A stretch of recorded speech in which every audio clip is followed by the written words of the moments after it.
할렐루야. 아멘.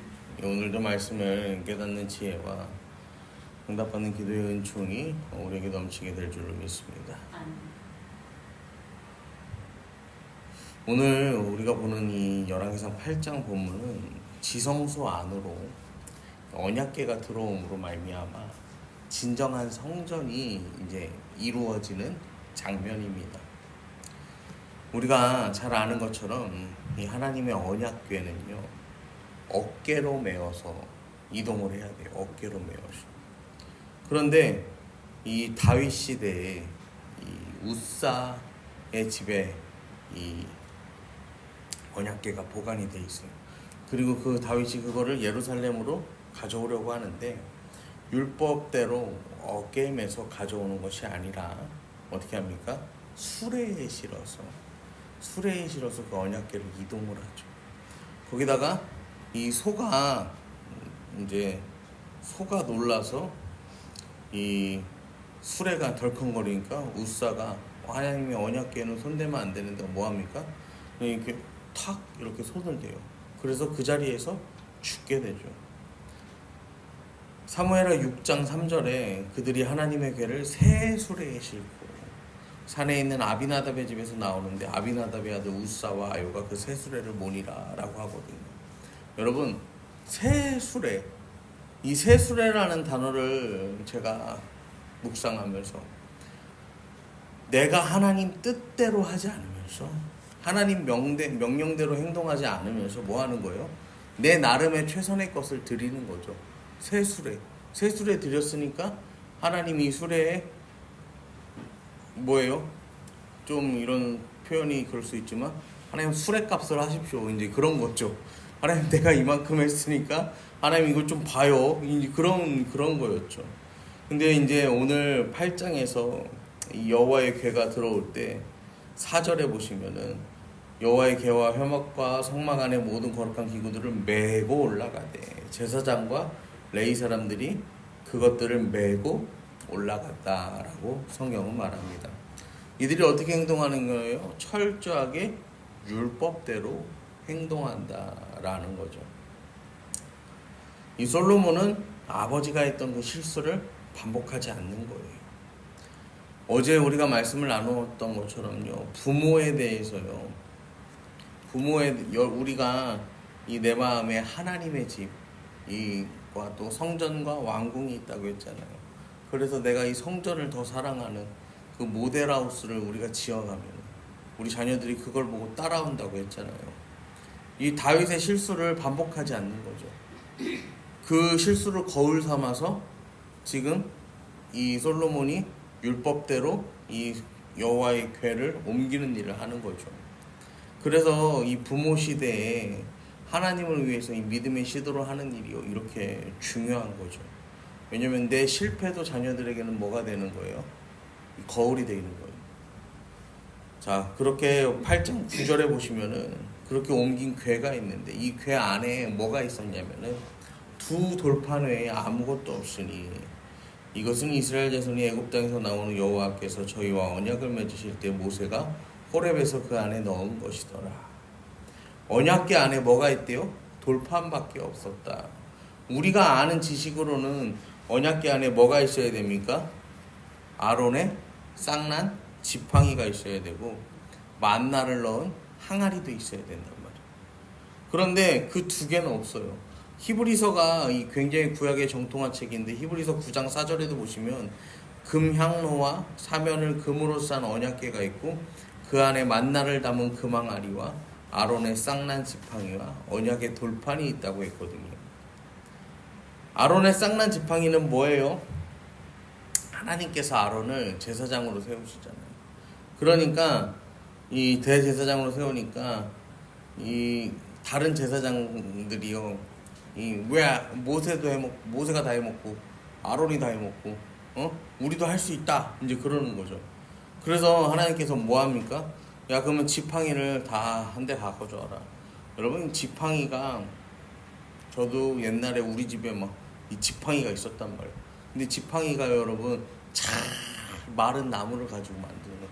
여기다 막 오칠을 해갖고 막 얘가 막 번들번들 막 해갖고 나무도 멋있어. 뭐 그런 지팡이들이 있었단 말이에요. 여러분, 그 지팡이에서요 싹이 난단 말이에요. 어제 나무에서 꺾어가지고 가져온 지팡이가 아니요. 바싹 말라서 이미 이 생명이 사라진 지팡이. 근데 거기서 싹이 나는 기적. 하나님이 아론을 택하였다는 그 누구도 흔들 수 없는 증거가 되는 거죠. 그 다음에 이 만나는 뭐예요? 만나가 든 항아리를 여기다 왜 넣냐면 이 광야에서 먹을 게 없어서 모세를 죽이고 하나님을 거역하려고 했거든요. 이것에 대한 증거로 또 만나를 넣어놓는 거예요. 그 다음에 십계명이 어디예요? 하나님께서 그들에게 증거로 주신 그 말씀인 거죠.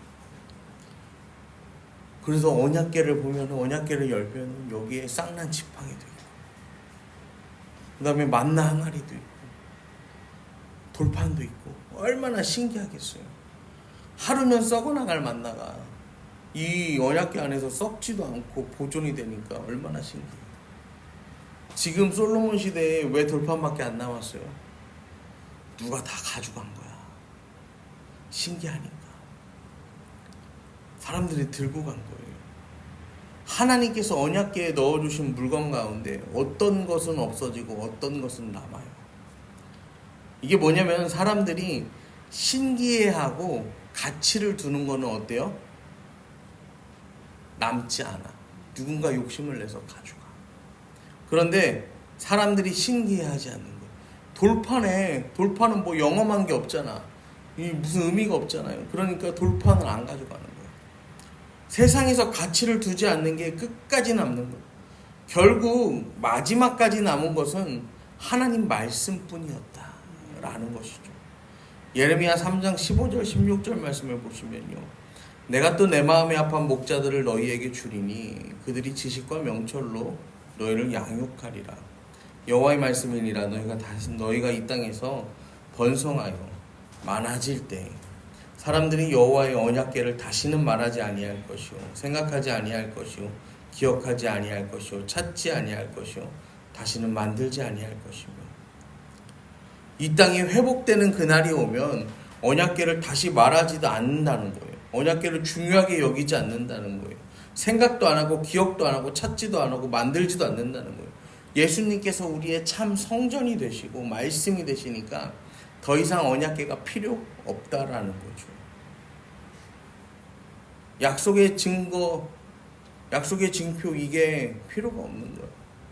이 개신교가 카톨릭에서 떨어져 나올 때예요. 여러분, 뭐 여러 가지 이유들이 있지만 그 중에 하나가 뭐냐면 개신교는 성물을 거부합니다. 성물. 이게 뭐냐면은 이 카톨릭에는 성물이 있어. 그래서 만약에 우리가 흔히 뭐 여기다가 이게 누가 기도하면 이게 성수가 된다 막 이제 그런 거 있잖아요. 그래서 물건, 성스러운 물건이 성물. 그다음에 뭐 성배, 성자는 이제 뭐 그 12 사도를 말고도 그 수없이 많은 이제 왜 천주교에서는 세례를 받으면 세례명을 주잖아요.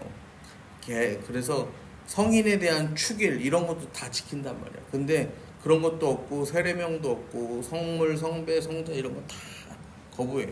개신교에서는 성물에 대한 권위가 없어요. 왜요? 붙들어야 될 게 뭐라는 걸 아니까요. 하나님 말씀, 이 말씀만 붙잡는 거예요. 다른 거 붙들면은 뭐 하는 거예요? 그 만나 항아리나 아론의 쌍난 지팡이처럼 그게 뭐가 돼버리는 거예요? 신앙이 돼버리는 거예요. 나중에 이 솔로몬 이후의 시대에도 마찬가지인데, 이 모세 광야에서 불뱀에 물려서 다 백성들이 죽어갈 때 놋뱀을 만들어 세우잖아요. 그 놋뱀이 아직 남아있는 시대거든요. 그래서 사람들이요, 병이 들고 아프면요, 하나님 앞에 기도하는 게 아니라 그 놋뱀 앞으로 나아갔어요. 그래서 나중에는 그 놋뱀을 이제 부숴버리는데, 여러분, 지금 이 열왕기는요, 예레미야가 오늘 열왕기 8장을 기록했거든요. 예레미야가 하고 싶은 말이 있는 거예요. 어떤 말이냐면, 엉뚱한 거 붙잡지 말고 뭘 붙잡으라고요? 하나님 말씀 붙잡으라 라는 거죠. 하나님 말씀, 진리의 말씀을 붙잡으라는 거예요. 열왕기상 오늘 8장 10절과 11절 말씀 보시면 제사장이 성소에서 나올 때 구름이 여호와의 성전에 가득하며, 이 구름은 하나님 임재를 상징하는 거거든요. 제사장이 그 구름으로 말미암아 능히 서서 섬기지 못하였더니 이는 여호와의 영광이 여호와의 성전에 가득함이었다. 여기에요, 아론의 쌍난 지팡이도 없고 만나 항아리도 없어. 그런데요, 말씀만으로 충분한 걸 보여주는 거예요. 말씀만 있어도 그 안에 영광이 충만해서 사람이 아무것도 할 수 없는 거예요. 말씀으로 충만하니까 그 하나님의 영광이 충만한, 하나님의 능력, 성령의 임재가 충만한 거예요. 사랑하는 성도 여러분, 오늘도 우리가 함께 기도하며 나아가실 때 하나님 정말로 말씀으로 충만한 하루 되게 하여 주시옵소서. 말씀이 선포되는 교회, 말씀이 선포되는 우리의 가정, 말씀이 선포되는 내 삶, 말씀이 진리되는 교회, 말씀이 진리되는 가정, 말씀이 진리되는 우리의 인생, 그렇게 말씀의 능력에 압도되고 말씀의 능력을 따라가는 그러한 저와 여러분의 이 하루가 되기를, 우리들의 인생이 되기를 이 시간 간절히 축원합니다.